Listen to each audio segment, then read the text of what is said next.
Bueno, vamos a sumergirnos en una historia increíble de descubrimiento, de sacrificio y de un legado que literalmente brilla en la oscuridad.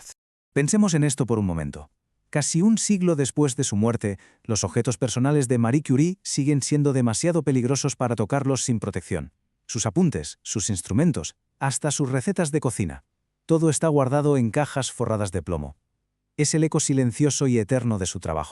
Y aquí está la gran paradoja que define su vida, ¿verdad? Es fascinante. Su trabajo trajo una luz y una esperanza enormes al mundo, pero al mismo tiempo, muy lentamente y en silencio, le fue robando la vida. Vamos a ver cómo ocurrió todo esto.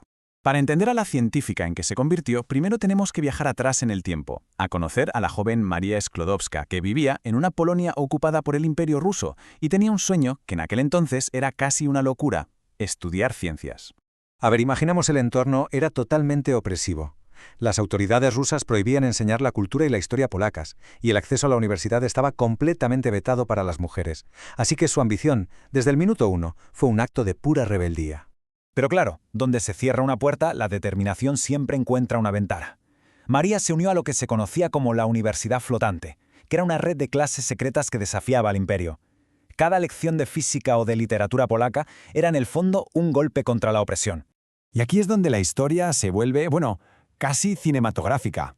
Hizo un pacto increíble con su hermana Bronia. El plan era: María trabajaría como institutriz y le enviaría dinero a Bronia para que ella pudiera ir a París a estudiar medicina. Y una vez que Bronia se convirtiera en doctora, haría exactamente lo mismo por María. Un plan audaz, basado únicamente en la confianza y en una ambición compartida a prueba de todo. Y con ese pacto en marcha, nos vamos a París.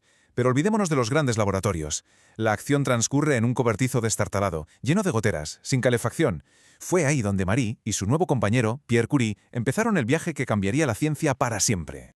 A pesar de las dificultades, que llegaron al punto de desmayarse de hambre, su mente era imparable. Se licenció como la número 1 de su promoción en física. Fue entonces cuando conoció a Pierre, quien, a diferencia de casi todos en esa época, no vio a una mujer, sino que vio a una mente científica a su misma altura. Su método fue una mezcla de intuición y un trabajo físico brutal, casi de obreros. Se dieron cuenta de algo extraño: el mineral de Pechblenda era mucho más radiactivo de lo que debería ser si solo contuviera uranio. La conclusión era lógica: ahí dentro tenía que haber algo más. Y así empezó la tarea titánica de procesar toneladas de mineral para aislar cantidades minúsculas de dos elementos nuevos: el polonio, que llamó así en honor a su patria, y el radio. Y esta frase lo dice todo sobre su filosofía. Podrían haberse hecho inmensamente ricos, pero se negaron en rotundo a patentar el proceso. Para ellos, el conocimiento científico era un bien común, un regalo para toda la humanidad. Claro, sus descubrimientos le trajeron una fama mundial, pero lo que vino después fue una combinación brutal de una tragedia personal terrible y una persecución pública despiadada. La intensidad de estos años es que es asombrosa. En 1903 se convierte en la primera mujer de la historia en ganar un premio Nobel. Solo 3 años después, Pierre muere en un accidente horrible. Y apenas 5 años más tarde, en medio de todo ese dolor y un escándalo público, va y gana su segundo Nobel. Un hito sin precedentes. Incluso hundida en el duelo, siguió rompiendo barreras. La Sorbona le ofreció la cátedra que había sido de Pierre, convirtiéndola así en la primera mujer profesora en toda la historia de la prestigiosa universidad.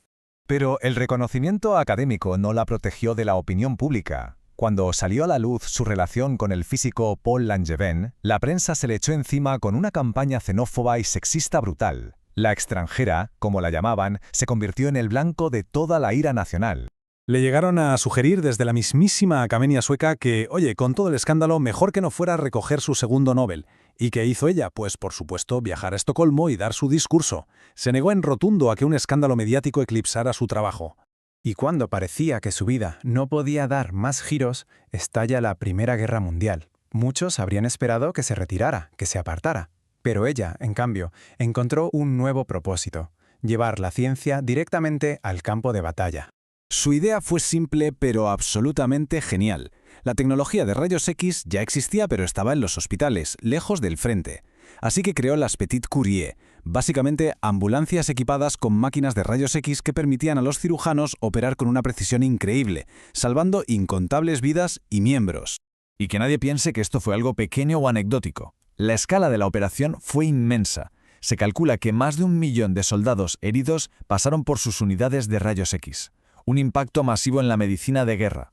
Y es que no se limitó a tener la idea. Montó todo el programa desde cero. Consiguió los coches, los equipó, estableció puestos fijos y, lo que es más importante, formó al personal. Creó un equipo de 150 técnicas y entre ellas estaba su propia hija, Irene, que era todavía una adolescente. Y con todo esto llegamos al capítulo final para ver cómo se construye su legado, que es sencillamente imperecedero.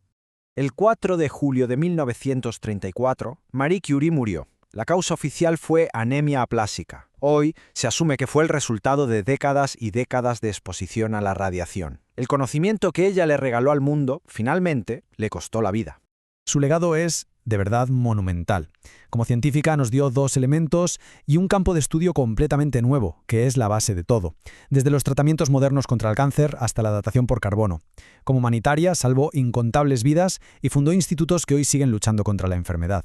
Y como ícono, pues sigue siendo un faro que nos enseña lo que la inteligencia y la perseverancia pueden conseguir. Pero es que su legado no terminó con ella. Lo transmitió directamente a la siguiente generación. Su hija, Irene, siguiendo sus pasos, ganó su propio premio Nobel de Química, justo un año después de la muerte de Marie. Y todo esto nos lleva de vuelta a la pregunta con la que empezamos. La vida de Marie Curie fue un testimonio del poder del conocimiento para cambiar el mundo, pero también de su terrible coste. Y nos deja con una pregunta que resuena a través de toda la historia de la ciencia. ¿Qué precio es demasiado alto por el conocimiento?